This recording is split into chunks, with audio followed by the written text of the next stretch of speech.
Bismillahirrahmanirrahim. Assalamualaikum warahmatullahi wabarakatuh.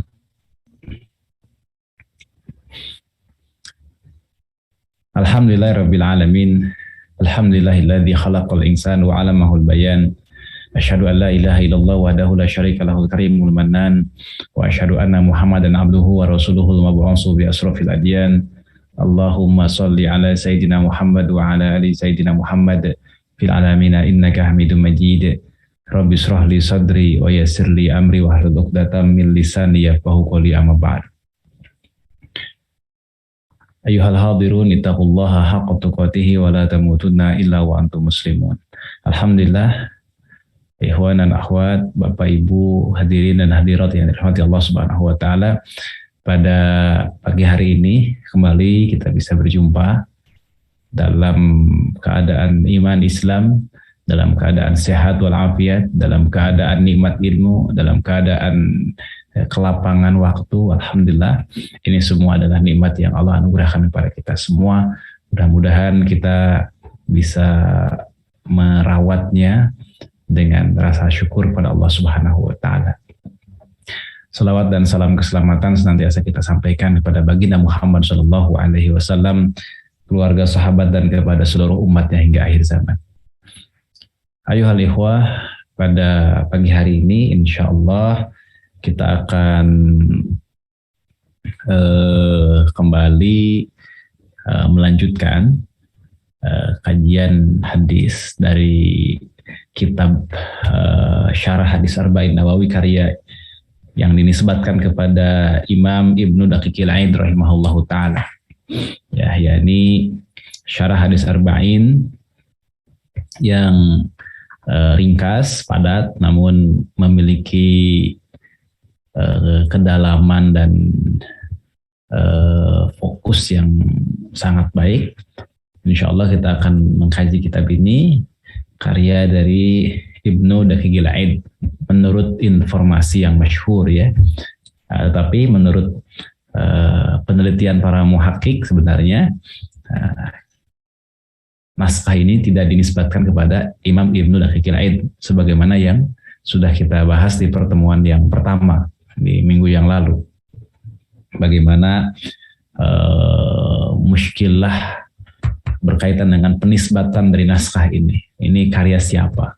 Apakah karya dari Imam Ibnu Daqiqil Aid, ataukah karya dari Al-Hafiz Ibnu Hajar Al-Asqalani, ataukah bukan karya dari keduanya? Nah, sejauh ini para muhakkik masih memiliki pendapat bahwa naskah ini tidak disandarkan kepada Ibnu Daqiqil Aid karena naskah ini lebih dijumpai itu lebih baru daripada masa hidupnya Ibnu Daqiqil Aid pada abad ke-8 Hijriah. Tapi memang masyhur di kalangan kita dan termasuk juga yang tercetak di dalam kitab-kitabnya, memang ini dinisbatkan kepada Ibnu Daqiqil Aid.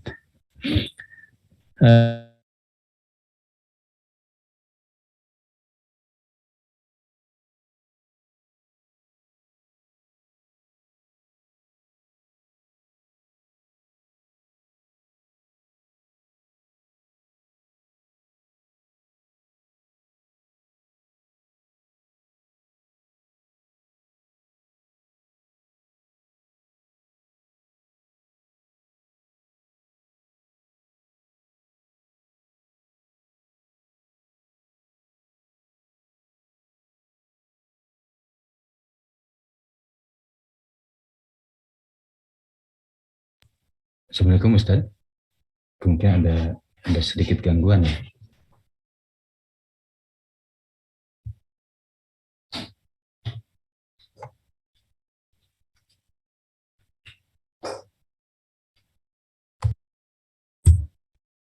Bismillah.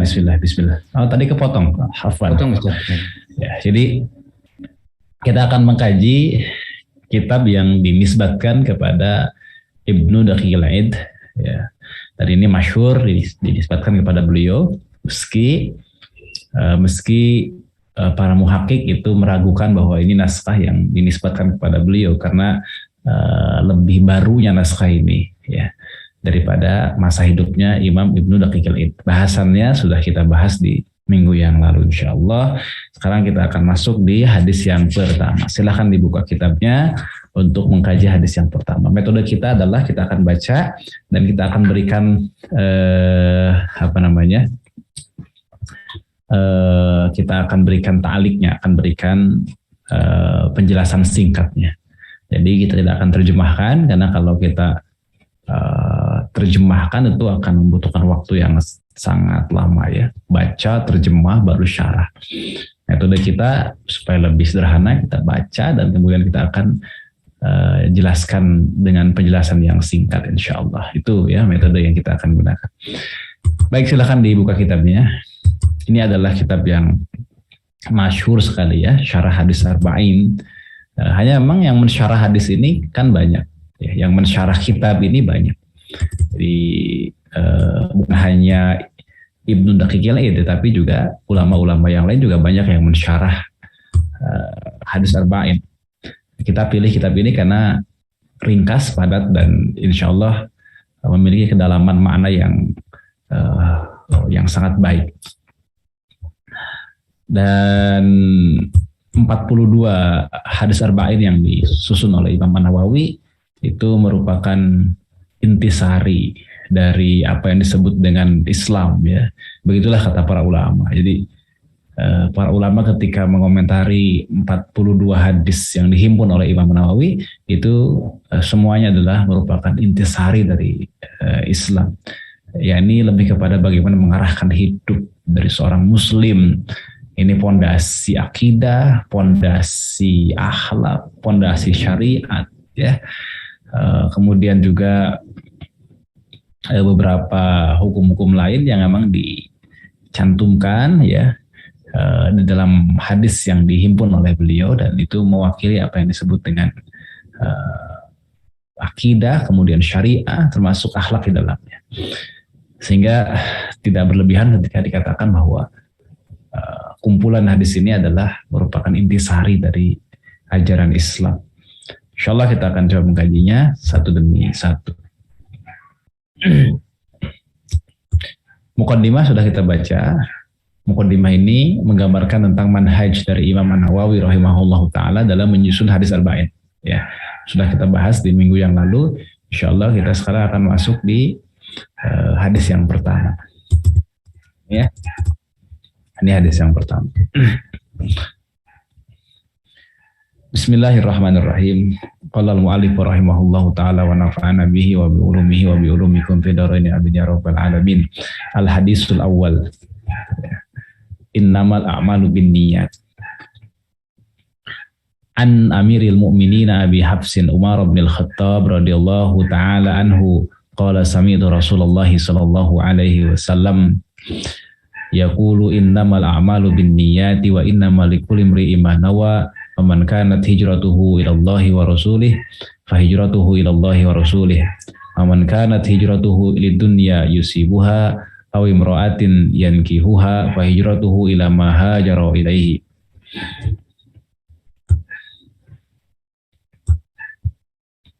Rawahu Imam al-Muhaddisina Abu Abdullah Muhammad bin Ismail ibn Ibrahim bin al-Mughirah bin al-Baradijbah al-Bukhari wa Abul Husain Muslim bin al-Hajjaj bin Muslim bin Kushairi al-Kushairi an-Naisaburi fi sahihaihima alladaini huma as-sahul kutub al-musannafah. Hadirin yang dirahmati Allah Subhanahu wa taala, hadis yang pertama adalah hadis tentang niat. Ya. Hadis tentang niat. Ini hadis ini dari Amirul Mukminin Abu Hafs. Nah, Amirul Mukminin adalah gelarnya, sedangkan Abu Hafsin adalah kunyahnya. Namanya sendiri adalah Umar, bapaknya adalah Khattab di sini ya. Jadi Umar bin Khattab. Umar bin Khattab, semoga Allah meridhoinya. Di mana ia berkata, aku mendengar Rasulullah Shallallahu Alaihi Wasallam bersabda. Apa yang disabdakan Rasulullah? Rasulullah bersabda, innamal a'malu binniyat. segala amal itu tergantung niatnya. Dan setiap orang hanya mendapatkan sesuai niatnya. Innamal a'malu binniyat wa innama likulli imri'in ma nawa. Sesungguhnya di sini hanyalah, ya. Kalau sudah bicara innama berarti hanyalah, segala amal itu hanyalah tergantung niatnya, dan setiap orang itu hanya juga akan mendapatkan sesuai dengan yang diniatkannya.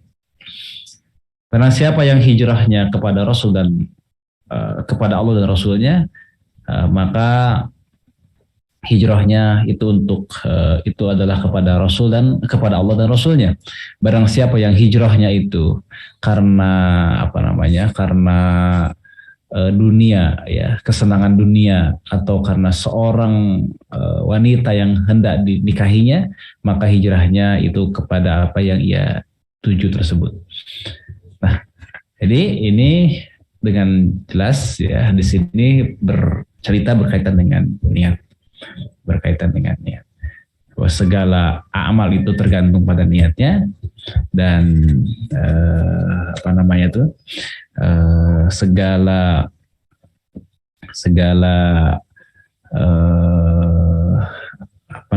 setiap orang itu juga akan mendapatkan sesuai dengan apa yang diniatkan. Itu orang lebih.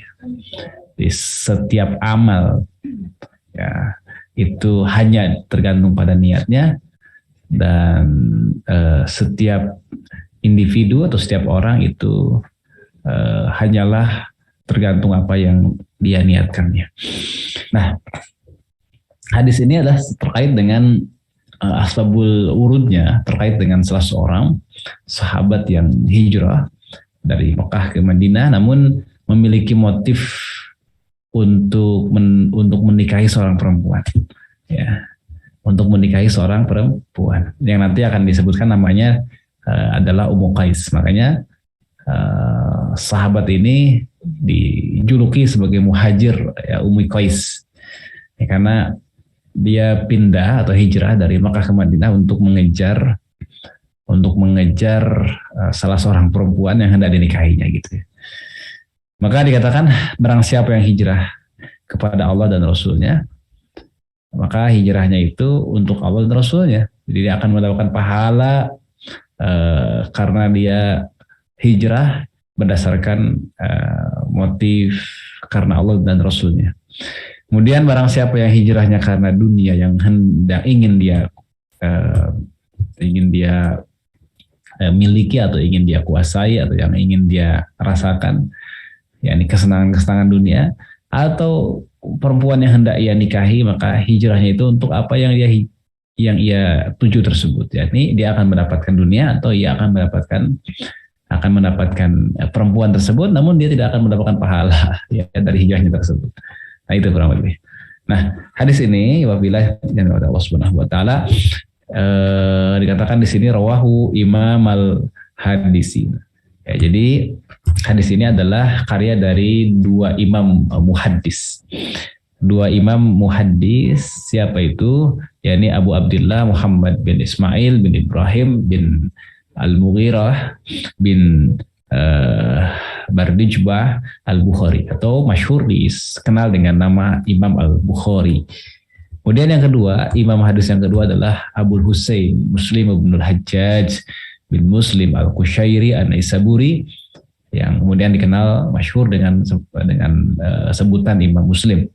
Di dalam dua kitab sahihnya, yang keduanya merupakan As-Sahihul Kutub Al-Musannafah, sebaik-baik atau sesahih-sahihnya kitab yang itu disusun. Jadi posisi Sahih Bukhari dan Sahih Muslim itu adalah posisi yang tertinggi, ya, di dalam urutan kitab hadis.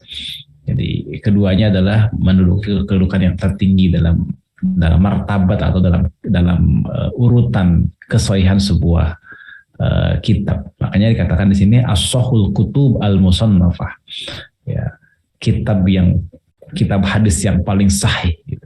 Kitab hadis yang disusun dan itu merupakan yang paling sahih. Nah, demikian, ya. Nah, taib itu. Kemudian, ya, Kita akan lihat seperti apa penjelasan atau syarah dari ulama yang mensyarah yang kemudian disebutkan kepada Ibnu Daqiqil Aid tersebut. Ya. Beliau dalam syarahnya mengatakan begini. Hada hadisun sahihun muttafaqun ala sihatihi wa adimi mawqi'ihi wa jalalatihi wa qasrati fawaidihi. Rawahul imamu Abu Abdullah al-Bukhari min kitabihi wa rawahu Abul Husain Muslim ibn al-Hajjaj bi akhir kitabil jihad wa huwa ahadul ahadis sillati 'alaiha madarul Islam. Qala al-Imam Ahmad wa Syafi'i rahimahumallahu yadkhulu fi hadisil a'mal bin niyati sulusul ilm. Qalahul Baihaqi wa ghairuhu wa sababu dzalika anna kasbal 'abdi yakunu biqalbihi wa lisanihi wa jawarihi wa niyatu ahadul aqsami salasah. Wa ruya 'an Syafi'i radhiyallahu anhu annahu qala yadkhulu hadzal hadis fi sab'ina baban minal fiqh. Wa qala jama'atu minal ulama'i hadzal hadisu sulusul Islam. Baik. Ini apa yang beliau sebutkan dalam fiqrah yang pertama. Ya, dalam fiqrah yang pertama. Berkaitan dengan syarah dari hadis ini. Mu'alif menyebutkan bahwa hadis ini adalah hadis sahih yang telah disepakati kesahihannya, kemudian ketinggian derajatnya, dan di dalamnya mengandung banyak manfaat, banyak faidah di dalamnya. Nah, Imam Abu Abdullah Al-Bukhari telah meriwayatkan pada beberapa bab pada kitab sahihnya. Jadi bukan hanya dalam satu bab, tapi dalam beberapa bab, dalam tempat yang lain. Disebutkan di situ rawahu Imam Al-Bukhari fi ghairi maudhi'in min kitabih. Jadi beliau juga meriwayatkan di tempat yang lain, di bab yang lain dari kitabnya. Nah, kalau Imam Muslim itu beliau meriwayatkan di akhir kitabul jihad, di akhir bab jihad ya. Beliau meriwayatkan di akhir bab terkait dengan jihad. Hadis ini merupakan salah satu pokok penting ajaran Islam. Imam Ahmad dan Imam Syafi'i sampai berkata bahwa hadis tentang niat ini mencakup sepertiga ilmu. Kata beliau ya. Jadi beliau mengatakan bahwa yadkhulu fi hadisil a'mali bin niyat sulusul ilm. Sepertiga ilmu itu adalah hadis terkait dengan niat ini. Begitu pula perkataan dari Imam Baihaqi dan yang lainnya. Nah itu karena apa? Karena perbuatan manusia terdiri dari tiga kan. Pertama adalah kolbu, yang kedua adalah lisan, yang ketiga adalah jawari atau tindakan. Ya, jadi kolbu, lisan, jawari, gitu kan. Jadi sepertiganya memang. Makanya beliau menyebutkan bagaimanapun perbuatan manusia itu akan terkait dengan tiga itu. Pertama biqalbihi wa lisanihi wa jawarihi. Ya. Dari mulai niat ya dalam kolbunya, kemudian lisan ya, bisa jadi dilisankan, lalu kemudian jawari dengan tindakan. Maka disebutkan di sana posisi niat itu begitu strategis ya. Bahwa di sana niat itu merupakan salah satu dari tiga bagian tersebut. Wan niyatu ahadul aqsami salasah ya. Niat itu adalah satu dari tiga pembagian tersebut. Kemudian juga diriwayatkan dari Imam Syafi'i di mana ia berkata hadis ini mencakup 70 bab fiqh, kata beliau ya. Yadkhulu hadzal hadis bis sab'ina baban minal fiqh. Nah, kalau nggak percaya dihitung sendiri aja ya. Betul nggak? Bab niat ini, hadis niat ini itu masuk ke dalam 70 bab tentang fikih. Dan itu dapat dipahami ya. 70 ini bisa kurang bisa lebih ya. Bisa jadi tidak pas banget 70, bisa lebih bahkan. Ya karena semua urusan fikih itu pasti akan bicara berkaitan dengan niat ya. Meski tidak semua tidak semua bahasan itu mengharuskan niat ya. Tidak semua bahasan fikih mengharuskan niat, tapi sebagian besarnya itu mengharuskan adanya niat. Gitu ya. Nanti itu dalam persoalan fikihnya bisa kita rincikan. Ya. Ada beberapa yang nggak perlu niat kan, walaupun nggak niat tetap jadi gitu. Nah itu beberapa rincian fikih nanti akan ketemu. Namun kebanyakan dari masalah fikih itu berkaitan dengan masalah niat ini. Nah, jadi sampai beliau mengatakan 70 bab ya, 70 bab berkaitan dengan fikih ya. 70 bab fikih itu akan terkait dengan hadis terkait dengan niat. Kemudian yang juga disebutkan di situ bahwa jamaah dari kalangan ulama mengatakan hadis ini mencakup sepertiga dari ajaran Islam. Hadal hadis usul Islam. Ya, hadis ini sepertiga dari Islam. Dan ini nggak berlebihan ya, nggak berlebihan karena memang niat ini perkara yang mendasar ya, perkara yang mendasar sebelum seseorang melakukan apapun, sebelum seseorang itu mengatakan apapun, maka hal pertama yang harus dipastikan benar adalah niat. Maka ketika dikatakan sulusul Islam itu perkara yang dapat kita pahami ya ketika niat ini menempati posisi yang sangat strategis. Sekarang aja kita belajar nih, kita belajar niatnya apa.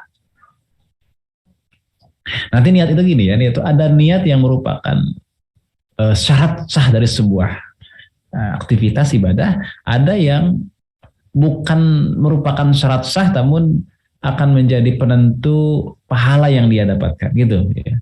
Jadi posisi niat ada kalanya sebagai syarat sah, ada kalanya bukan. Contoh misalnya sholat itu syarat apa di situ sebagai apa sebagai bukan syarat, itu sebagai rukun apa ya, sebagai rukun. Jadi maksudnya sebagai penentu sah tidaknya ya. Jadi niat itu ada yang masuk ke dalam penentu sah tidaknya, maksudnya bukan syarat sah, penentu sah tidaknya karena masuk dalam kategori rukun. Ada yang juga niat itu bukan menjadi penentu dari sah tidak sebuah aktivitas, tapi menjadi penentu dari pahala yang dia akan dapatkan.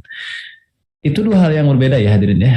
Jadi kalau yang pertama itu dia menjadi penentu sahnya suatu ibadah. Contoh sholat. Sholat tidak sah kecuali niat ya, dengan niat. Niat itu rukun dalam sholat.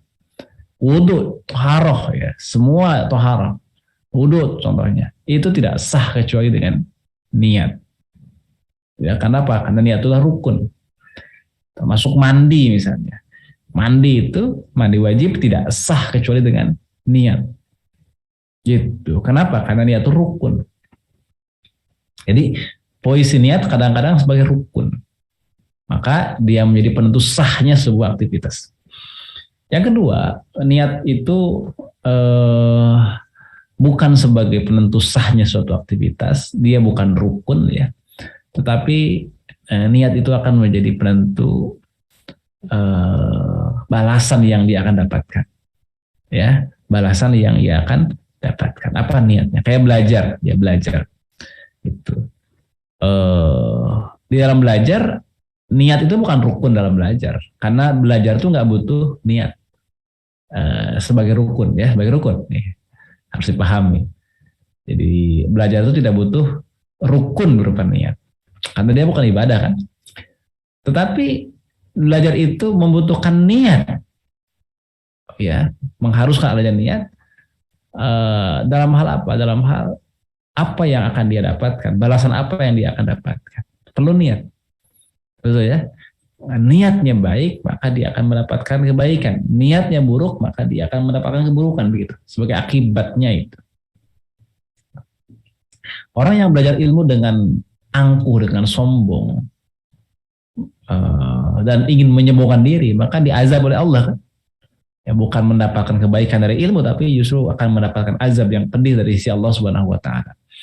Begitu. Kalau niatnya buruk, bisuin niatin. Tapi kalau niatnya itu baik, maka dia akan mendapatkan kebaikan. Ya, dia akan mendapatkan apa? Kebaikan. Begitu. Sama seperti tadi, orang yang punya motif misalnya apakah belajar, apakah misalnya berdakwah dan lain sebagainya, kemudian memiliki niat yang buruk, maka dia akan mendapatkan balasan keburukan. Niat yang jelek, maka dia akan mendapatkan balasan kejelekan. Niat yang baik, maka dia akan mendapatkan balasan kebaikan. Begitu. Nah, sedangkan dakwah sendiri misalnya dan juga belajar tidak memerlukan niat sebagai rukun karena itu bukan bagian dari ibadah mahdoh di mana rukun itu dalam konteks ibadah mahdoh itu adalah mengharuskan adanya niat. Ya. Contoh dalam jual beli. Jual beli itu bukan ibadah mahdoh, maka tidak ada rukun berupa niat di sana. Ya kan? Jadi kalau ada penjual, ada pembeli, kemudian ada barang yang dijualnya, yang itu milik penjual, ada ijab kabul, sah. Meskipun misalnya si pembelinya itu atau si penjualnya itu dalam hatinya itu tidak rela atau tidak ridho misalnya ya, dia tidak berniat menjual, tapi kepaksa atau bagaimana, ya misalnya gitu. Tapi secara lisan dia menunjukkan keridoan, tidak menunjukkan ketidakridhoan, dia ridho. Saya jual, saya beli gitu, ijab kabul. Ya, saya jual, saya beli.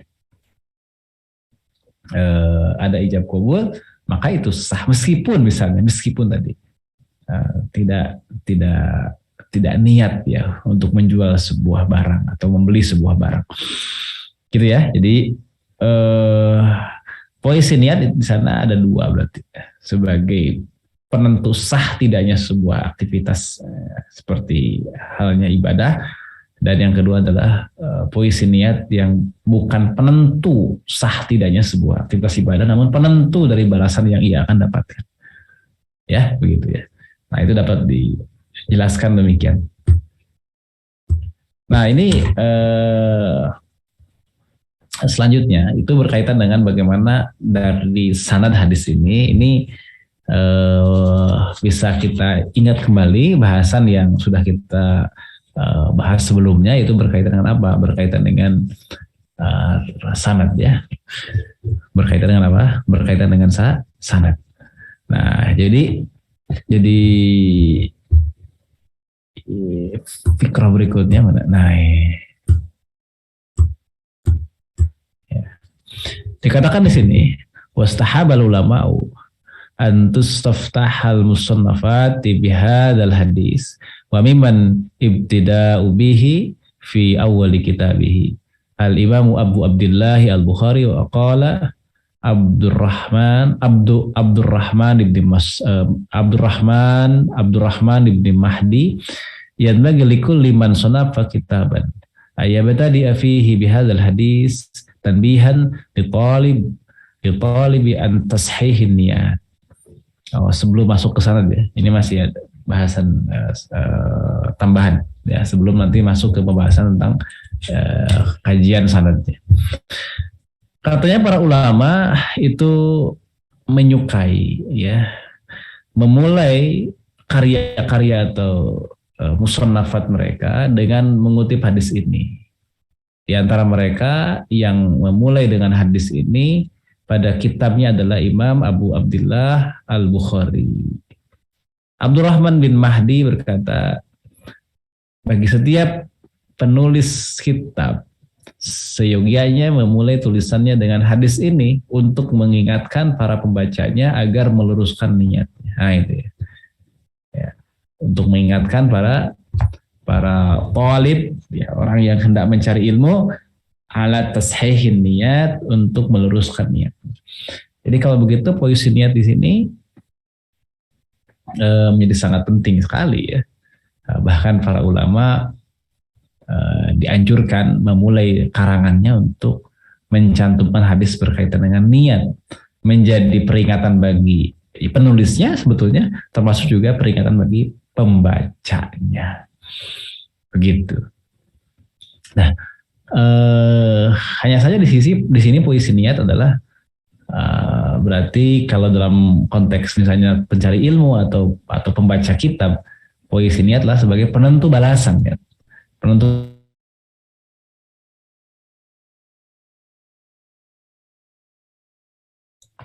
Baik. Assalamualaikum Ustaz. Karena belajar nah, karena belajar dan membaca itu tidak membutuhkan niat sebagai rukun, tidak membutuhkan rukun ya berupa niat. Begitu. Tetapi dia memerlukan apa? Niat yang benar, yang tulus.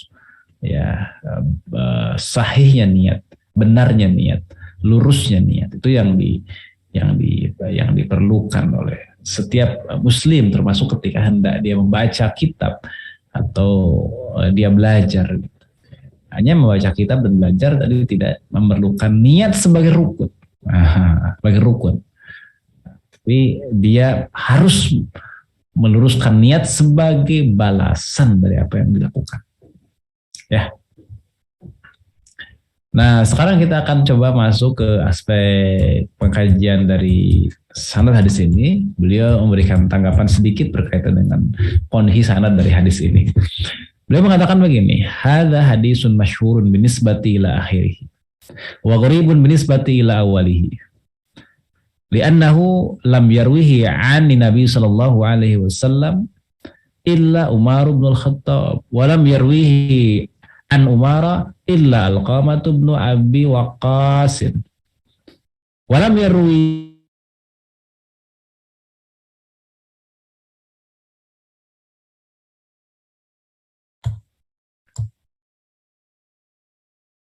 Bismillahirrahmanirrahim. Ustaz. Assalamualaikum. Ya, sepertinya ada gangguan nih.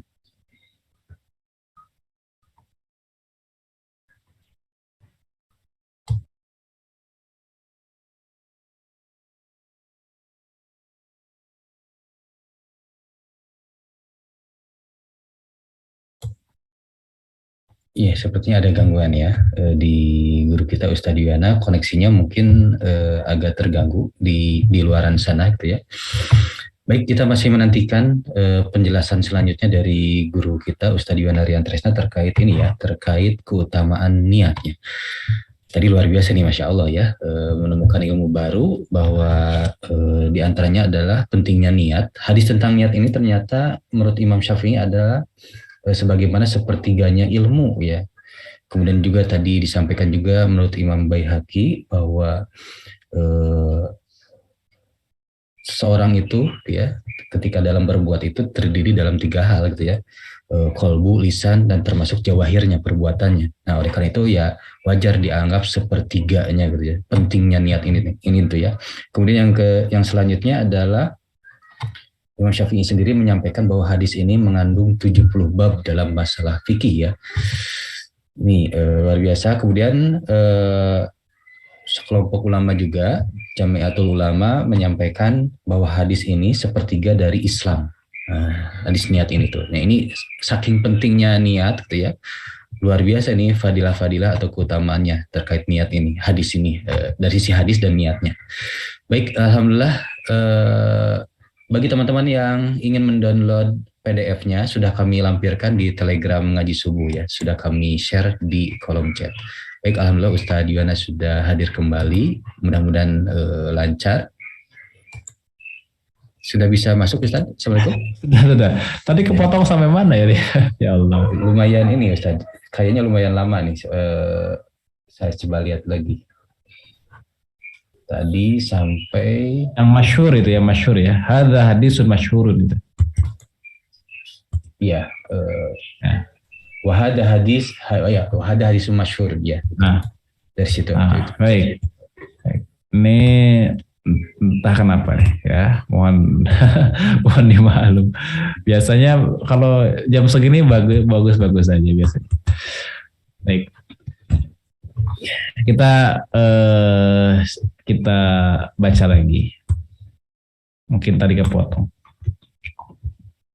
Ya. Beliau mengatakan wa hadza hadisun masyhurun binisbati ila akhirih qaribun binisbati ila awwalihi li'annahu lam yarwihi 'anin nabi sallallahu alaihi wasallam illa Umar bin Al-Khattab radhiyallahu anhu wa lam yarwihi an Umar illa Al-Qamah bin Abi Waqqas lam yarwihi an Al-Qamah illa Muhammad bin Ibrahim At-Taimi wa lam yarwihi an Muhammad ibn Ibrahim illa Yahya bin Sa'id al-Ansari. Thumma ishtahara ba'da dzalika farawahu anhu aktsaru min mi'ati insanin aktsaruhum a'immatun.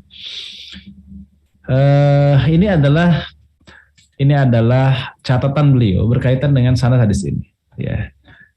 Jadi dikatakan bahwa hadis ini, ya, hadis yang tadi kita bacakan, hadis berkaitan dengan niat ini, hadis yang masyhur di akhir namun gharib di awal-awal, ya. Masyhur di akhir tapi gharib di awal-awal. Masyhur berarti apa maksudnya sih? Terkenal, ya, secara apa namanya? Terkenal. Masyhur di sini masyhur secara istilah. Jadi bukan hanya masyhur terkenal, tapi masyhur juga secara istilah. Jadi masuk ke dalam kategori istilah atau mustalahat masyhur, yaitu apa? Hadis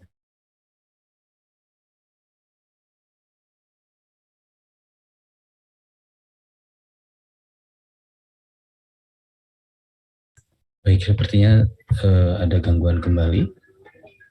Kita doakan mudah-mudahan lancar. Assalamualaikum Ustaz.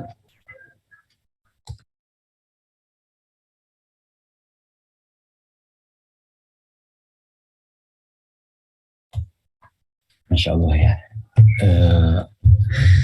Kita bacakan Al-Fatihah ya. Mudah-mudahan dibacakannya Al-Fatihah lancar. Al-Fatihah. A'udzubillahi minasyaitonir rajim. Bismillahirrahmanirrahim. Maliki yaumiddin. Iyyaka na'budu wa iyyaka nasta'in. Ihdinas siratal mustaqim. Siratal ladzina an'amta 'alaihim ghairil maghdubi 'alaihim waladdallin.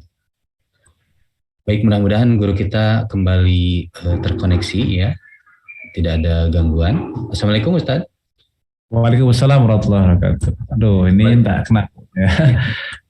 Videonya justru sekarang belum bisa diaktifkan, tiba-tiba failed to start the video kamera, jadi nggak bisa mengaktifkan kamera. Atau mungkin bisa ditutup dulu aja, nggak apa-apa videonya. Yang penting sekarang ketika share screen audionya aja. Iya. Insyaallah. Tadi pembacanya udah lengkap ya, ya. Yes, jadi katakan di sini hadis ini dinisbatkan kepada hadis ini adalah hadis masyhur ketika dinisbatkan di awal-awal, ya, di akhir sanad apa? Di akhir sanad itu hadisnya masyhur. Ya, jadi maksud dari masyhur di sini kalau secara bahasa kan terkenal. Nah, tentu yang dimaksud di sini adalah bukan hanya terkenal secara bahasa, namun juga ini masyhur secara istilah. Bukan hanya masyhur dalam makna terkenal, tapi masyhur secara istilah. Kita sudah pernah bahas bahwa yang disebut dengan hadis masyhur adalah hadis yang apa? Hadis yang diriwayatkan oleh lebih dari 3 rawi dalam satu tabaqat, atau 3 rawi atau lebih dalam satu tabaqat. Nah, itu dua kriteria yang berbeda ya. Jadi kalau kita pakainya kriteria Ibnu Hajar itu 3 rawi atau lebih berarti ya, 3 atau lebih. Kalau kriterianya Imam Baikuni itu lebih dari 3. Nah, beda ya. Kalau 3 atau lebih berarti 3, 4, 5, 6 dan seterusnya. Kalau lebih dari 3 berarti dari 4, 5, 6 dan seterusnya.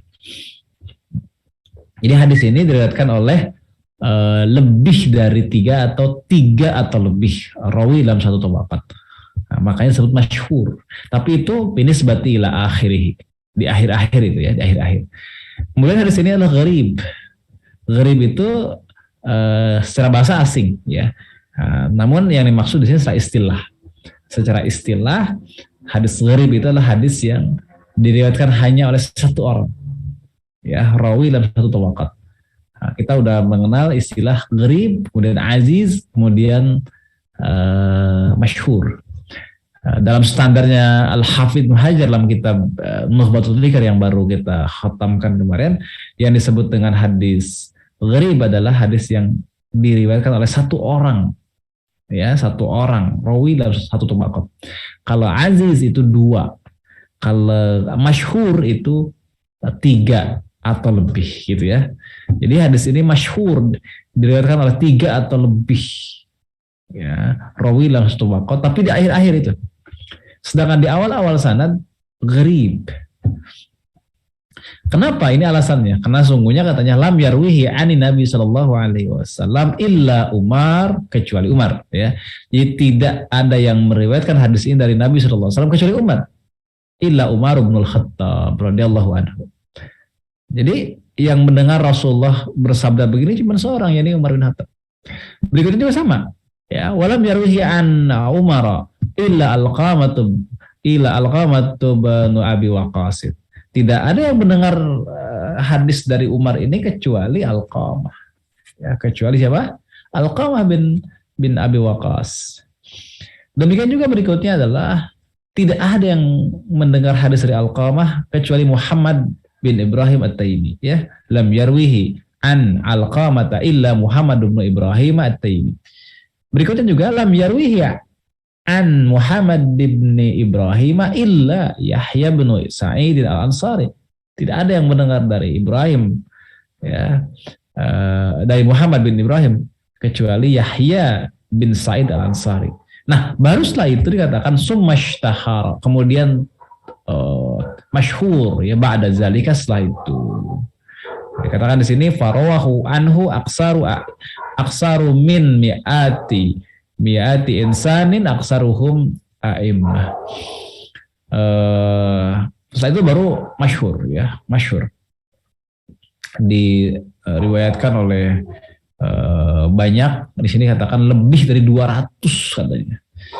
Ya, jadi masyhur lebih dari 200 orang rawi yang meriwayatkan hadis dari Yahya bin Sa'id tadi itu, dan kebanyakan mereka adalah para imam, ya, para imam. Nah, hadirin yang dirahmati Allah Subhanahu wa taala, di sini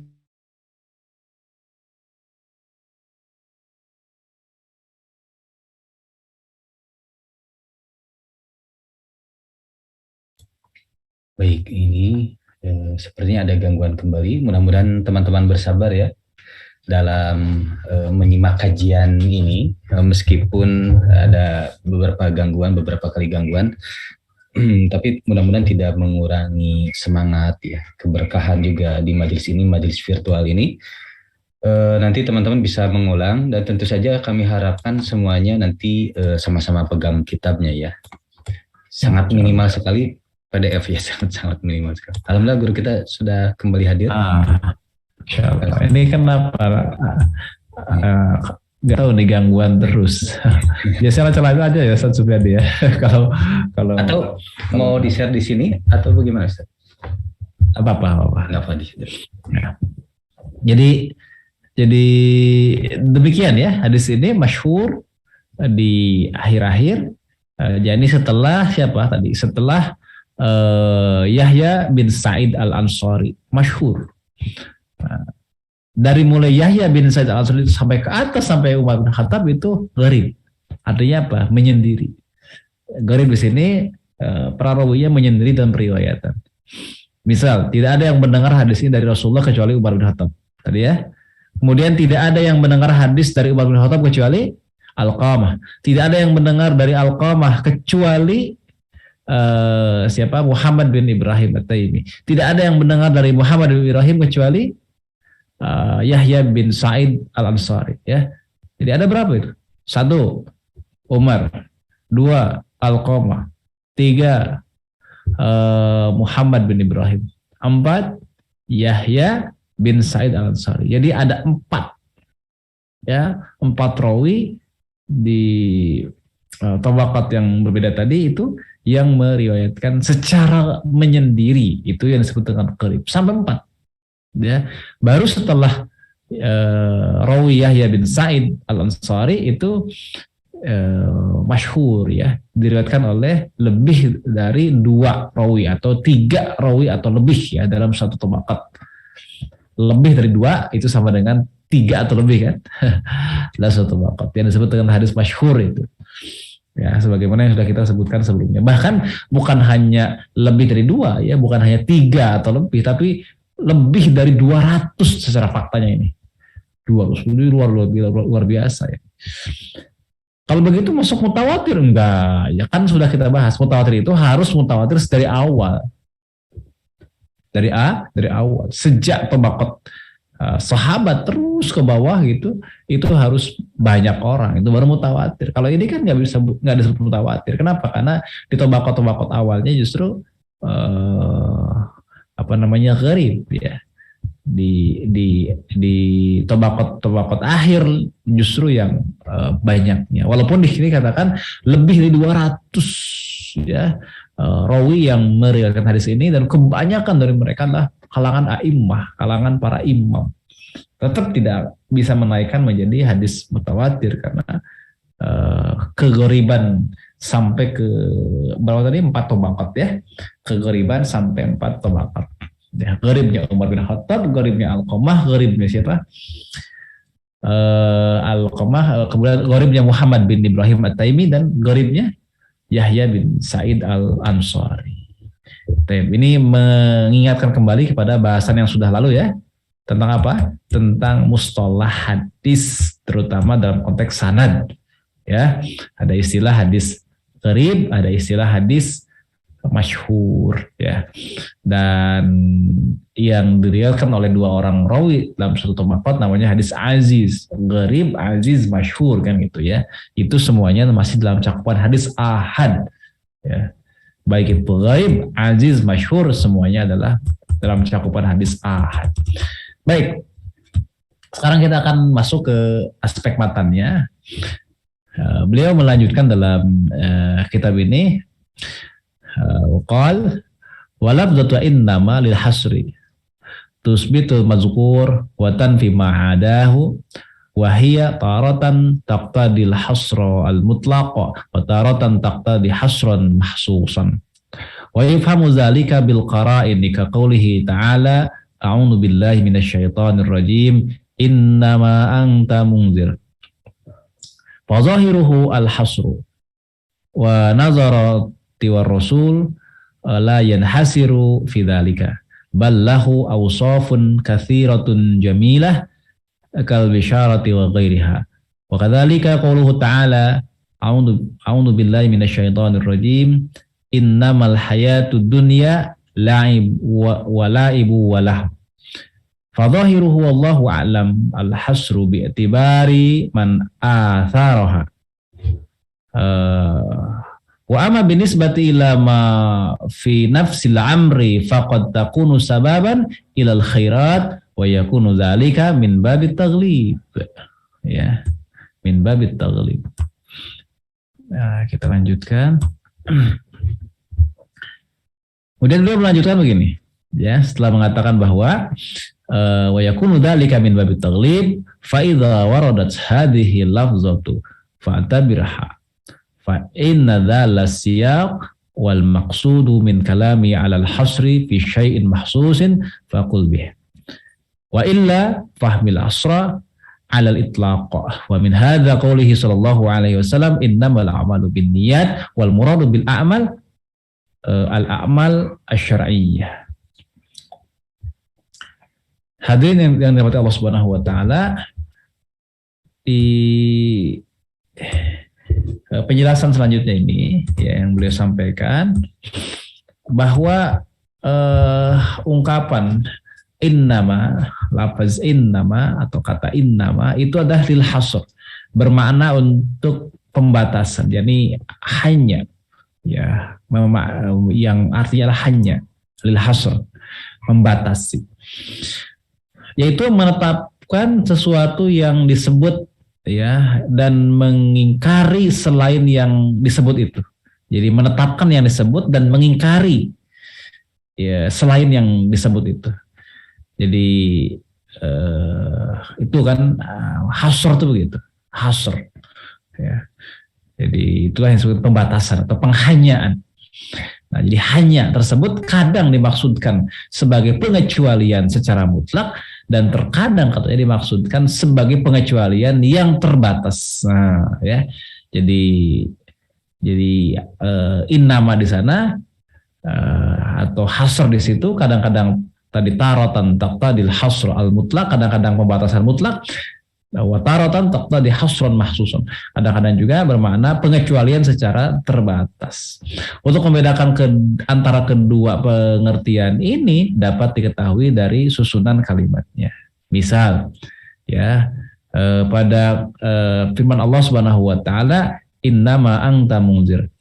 Engkau, ya, yakni ke Nabi Muhammad, ya, engkau Muhammad hanyalah, innama hanyalah seorang penyampai, munzir, penyampai ancaman, pemberi ancaman. Jadi ada kata-kata innama anta munzir, engkau hanyalah pemberi ancaman. Nah, kalimat ini secara zahir menyatakan bahwa tugas Nabi itu hanya menyampaikan ancaman dari Allah, gitu ya. Nah, tidak punya tugas lain, kan, zahirnya begitu. Padahal sebenarnya beliau mempunyai banyak tugas, seperti menyampaikan kabar gembira, ya, menyampaikan bisyarah, dan lain sebagainya. Begitu pula dengan ungkapan dalam ayat yang lain, ya, dicetak di PDF ini, kebalik antara lahu dengan laib, ya. Sedangkan dalam Quran surah Muhammad ayat 36 itu sebetulnya adalah innamal hayatud dunya laibu wa lahu, bukan lahu wa laib. Nah, kehidupan dunia ini hanyalah, ini ada hasr juga, innama hanyalah laib dan juga lahu dan laib. Ya, ini kesenangan dan permainan. Ya, kesenangan dan permainan.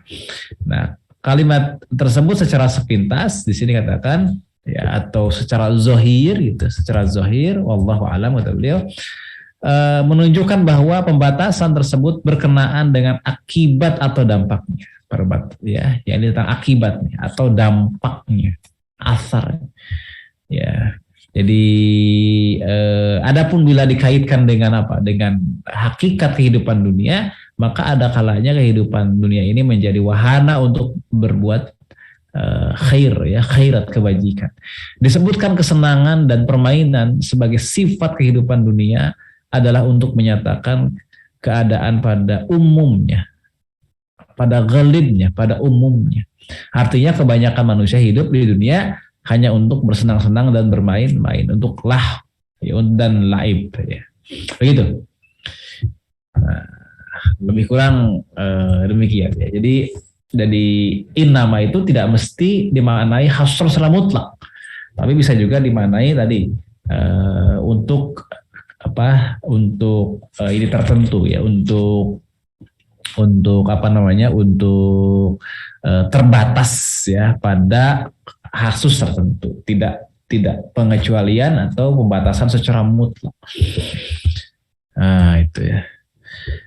Kemudian dikatakan di sini dengan demikian, dia kalau disebutkan hanya, ketika dikata hanya di dalam suatu kalimat, hendaklah diperhatikan betul pengertian yang dimaksudkan.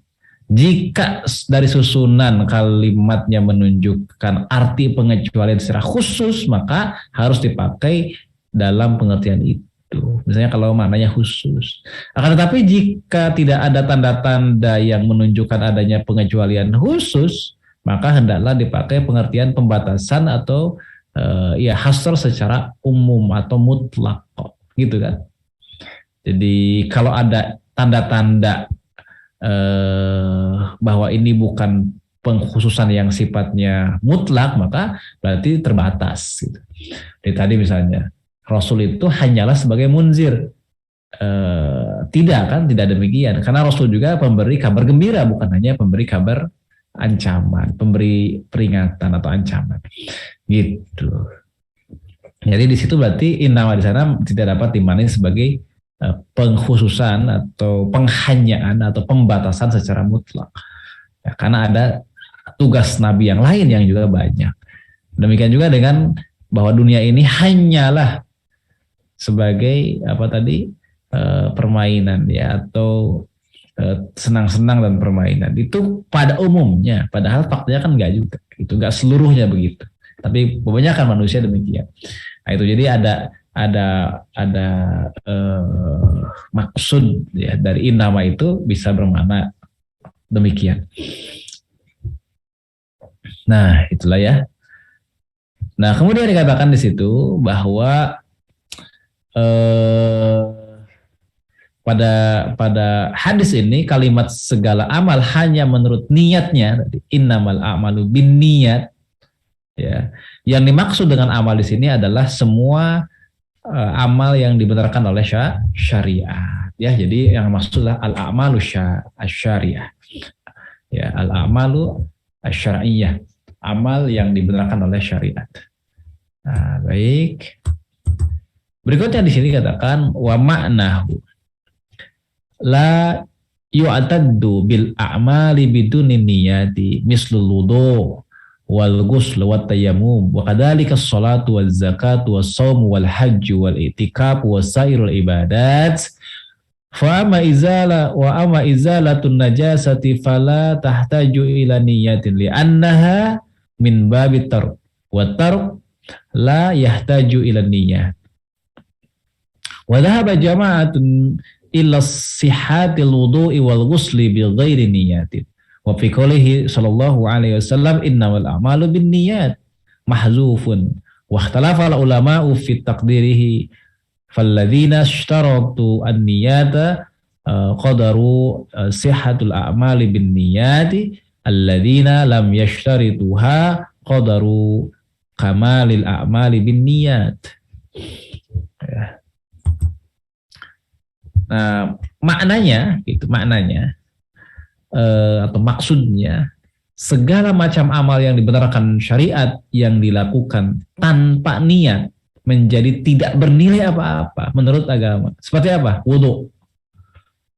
Kenapa? Niat sebagai rukun. Wudu, mandi wajib, tayamum, sholat, zakat, puasa, haji, etikaf, dan ibadah-ibadah yang lainnya. Adapun menghilangkan najis, nah lain lagi nih. Kalau menghilangkan najis tidak perlu niat dalam konteks sebagai rukun tadi, nggak membutuhkan niat sebagai rukun. Ya, membersihkan najis itu tidak perlu niat. Karena perbuatan ini termasuk perbuatan at-tark, ya, untuk menghilangkan, ya, meninggalkan maksudnya, ya. Yang menghilangkan perbuatan menghilangkan yang tidak baik. Jadi tidak perlu niat. Nah, sebagian ulama berpendapat bahwa wudhu dan mandi tetap sah sekalipun tanpa niat. Ini sebagian ulama mengatakan begitu, ya. Nah, tentang sabda Rasulullah Shallallahu Alaihi Wasallam tadi bahwa semua amal itu tergantung niatnya. Innamal a'malu bin niat. Para ulama berbeda pendapat tentang maksud kalimat tersebut. Sebagian memahami niat itu sebagai syarat. Nah, ini sebagai syarat, yaitu amal itu sah hanya apabila disertai niat itu. Innamal a'malu niat itu adalah penentu sahnya amal, ya, penentu sahnya apa? Amal. Maka dia sangat strategis seperti halnya niat dalam sholat, dia penentu sahnya sholat. Dan sebagian lain memahami niat itu sebagai penyempurna, maksudnya amal itu menjadi sempurna bila disertai dengan niat. Jadi ada yang mengatakan innamal a'malu binniyat, posisi niat sebagai apa? Sebagai penentu sah tidaknya. Adapun yang kedua, ulama berpendapat bahwa niat itu sebagai penyempurna, ya, niat sebagai penyempurna, gitu. Nah, kedua kalimat belum ya, nanti kita yang berikutnya ini untuk yang kedua nih, untuk tadi kan innamal a'malu binniyat, sekarang innamal likulli imri'in ma nawa. Ini beda lagi nih, ya, pembahasan masalah ini. Nah, untuk yang kedua, beliau mengatakan begini, wa qauluhu wa innamal likulli imri'in ma nawa qala al-Khattabi. Ini berkata Imam Al-Khattabi terkait dengan topik yang baru, ya. Tadi kan innamal a'malu binniyat, sekarang wa innamal likulli imri'in ma nawa. Kalau tadi niat itu segala amal itu tergantung pada niatnya atau hanya tergantung niatnya. Kalau ini setiap seseorang, setiap insan, setiap manusia itu hanya tergantung pada apa yang dia niatkan, gitu, ya. Dikatakan di sini, qala al-Khattabi yufidu ma'nan khasan ghairul awal wa huwa ta'yinul amali bin niyyati. Wa qala Syekh Muhyiddin An-Nawawi faidatu zikrihi an ta'yinal manwi syartun. Falau kana ala insanin salatun maqadiyatun la yakfihi ayyanwiyas salah ayyanwiyas salatal fa ayyanwiyat salata al faitah bal yushtaratu ayyanwiya kaunahu zuhran au asran au ghairuhuma walaula lafzu sani laqatadul awwali sihatan niyati bila ta'yin au hamzalika Allahu a'lam.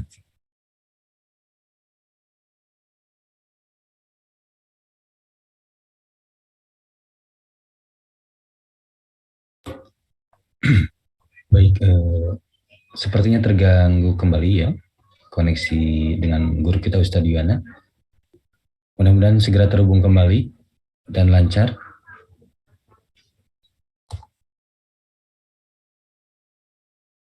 Assalamualaikum Ustadz.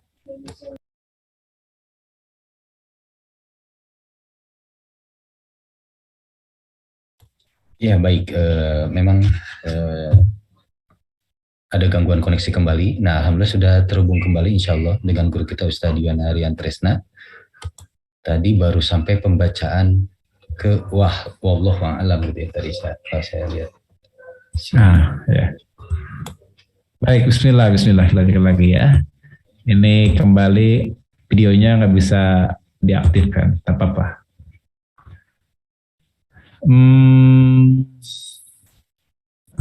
Salah, sedikit terganggu. Tadi sampai pembacaan ini ya. Sampai yang kedua tadi. Baik. Baik. Nah ini. Nah sekarang di poin yang kedua ini, yakni inna malikul limri imanawa, ya kalimat atau ungkapan setiap orang hanya mendapatkan sesuai dengan niatnya. Imam Al-Khattabi itu mengatakan ya bahwa kalimat tersebut atau ungkapan tersebut menunjukkan pengertian yang berbeda dengan yang sebelumnya, dengan innamal amalu binniyat ya. Jadi innamal amalu binniyat dengan wa innamal likulli imri'in ma nawa berbeda. Nah, yaitu apa? Yaitu menegaskan bahwa sah atau tidaknya amal itu tergantung pada niatnya. Kalau kata beliau ini. Juga Syekh Muhyiddin An-Nawawi menerangkan bahwa niat itu menjadi syarat sah suatu amal. Sekiranya seorang mengqadha salatnya yang telah lalu, yang luput begitu, dinilai tidak sah tanpa niat qadha. Jadi dia harus berniat apakah salat zuhur atau salat asar atau yang lainnya. Seandainya kalimat atau ungkapan kedua di atas menetapkan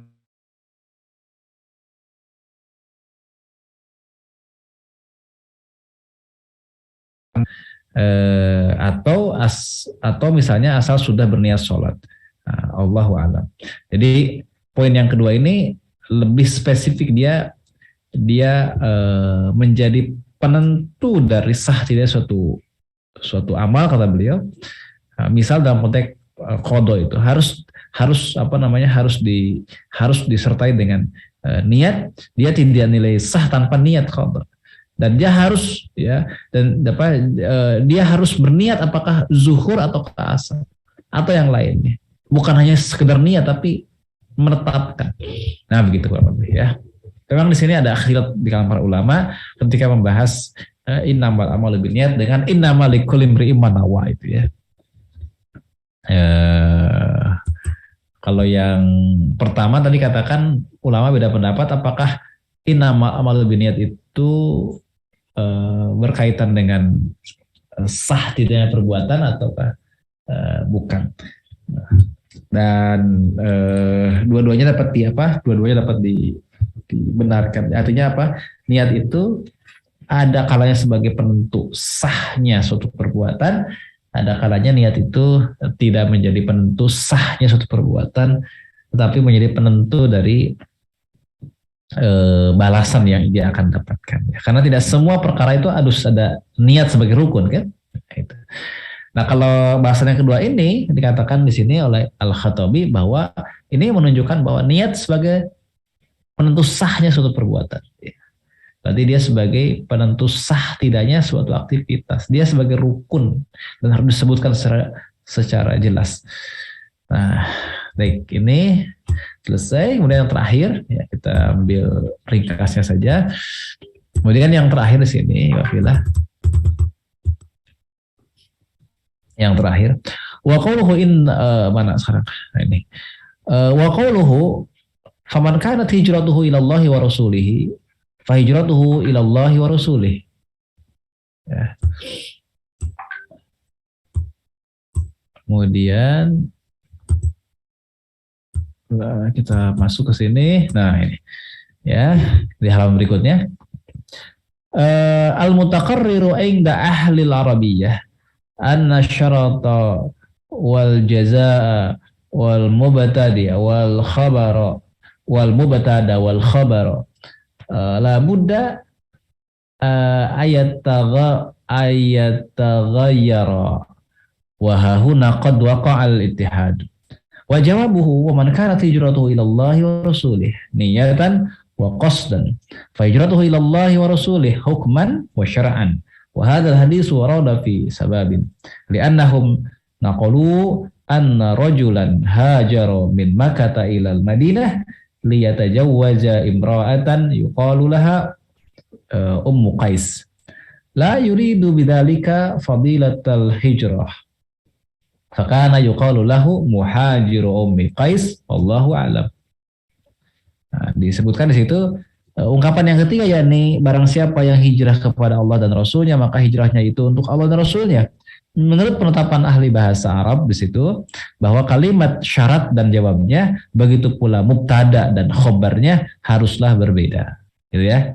Jadi menurut ahli bahasa Arab ya dikatakan bahwa anna syarata wal jazaa wal mubtada wal khabar labudda ayataghayyara, ya, haruslah berbeda, ya. Nah, jadi syarat jawab kemudian mubtada dan khabar harus berbeda. Sedangkan di dalam kalimat di atas ternyata keduanya sama, gitu. Ternyata keduanya adalah sama. Mestinya berbeda kan? Tapi ternyata waqad waqa'a al-ittihad, ya, waqad waqa'a al-ittihad. Ternyata faktanya adalah sama.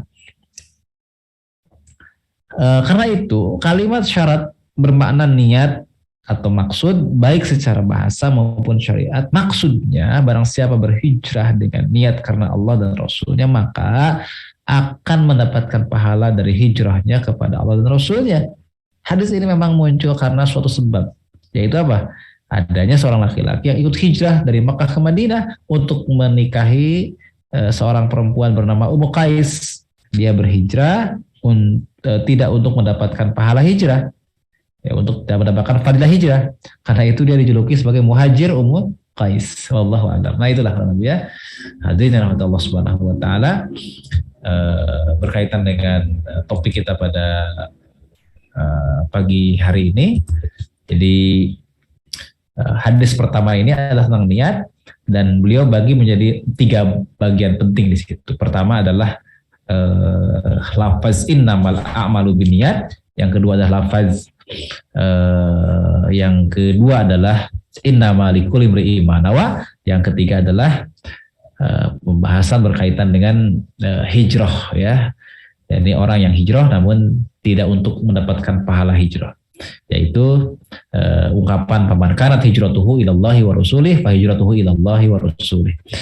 Nah, demikianlah lebih kurang bahasannya. Dan kalau kita mau simpulkan berarti niat ini memiliki peran yang atau kedudukan yang sangat penting, yang sangat strategis, bukan hanya sebagai penentu sah tidaknya aktivitas kan untuk sebagian aktivitas, tapi juga menjadi penentu balasan yang akan diterima ya oleh setiap muslim. Jadi ada kalanya dia sebagai penentu sahnya perbuatan seperti dalam ibadah, atau ada kalanya dia sebagai tidak sebagai penentu sah tidaknya perbuatan, tetapi menjadi penentu didapatkannya balasan, apakah balasannya kebaikan ataukah keburukan. Misalnya sholat meniscayakan niat sebagai sah tidaknya. Ya, kenapa? Karena niat itu rukun dalam sholat. Tanpa niat tidak sah, dengan niat maka sah gitu ya. Tapi tadi menghilangkan najis itu tidak meniscayakan niat karena tidak membutuhkan niat sebagai rukun. Gitu. Seperti talak saja. Seseorang mentalak istrinya tanpa niat, tapi jatuh talaknya, mengatakan saya cerai kamu. Meskipun di hatinya nggak niat, tapi ketika dia mengucapkan saya cerai kamu, maka sudah jatuh talak. Sudah jatuh talak tanpa harus ada niat. Itu ya. Jadi disitulah perbedaan niat sebagai rukun yang menjadi penentu sahnya suatu perbuatan dengan niat yang tidak sebagai penentu sahnya sebuah perbuatan karena dia bukan rukun misalnya. Nah, tetapi niat itu menjadi penentu dari pahala atau siksa yang dia akan dapatkan, balasan yang dia dapatkan. Seperti belajar misalnya, belajar tidak mengharuskan niat sebagai rukun ya, karena tidak butuh rukun kalau belajar, tetapi niat yang benar dalam belajar akan menjadi penentu pahala atau siksa yang dia akan dapatkan. Lebih kurang begitu ya, mudah-mudahan dapat dipahami. Begitu Ustaz Supriyadi, mudah-mudahan saya tadi nggak banyak terpotong-potong karena entah kenapa tiba-tiba pagi hari ini itu banyak keluar masuk. Ini sejak kemarin ini kejadiannya, sejak hari Senin kalau nggak salah. Senin itu kadang iya begitu, Selasa bagus normal sekali, kemudian Rabu sekarang jadi lagi. Mungkin sedang gangguan di sini, mohon dimaafkan. Barakallahu fiikum. Assalamualaikum warahmatullahi wabarakatuh. Waalaikumsalam warahmatullahi wabarakatuh.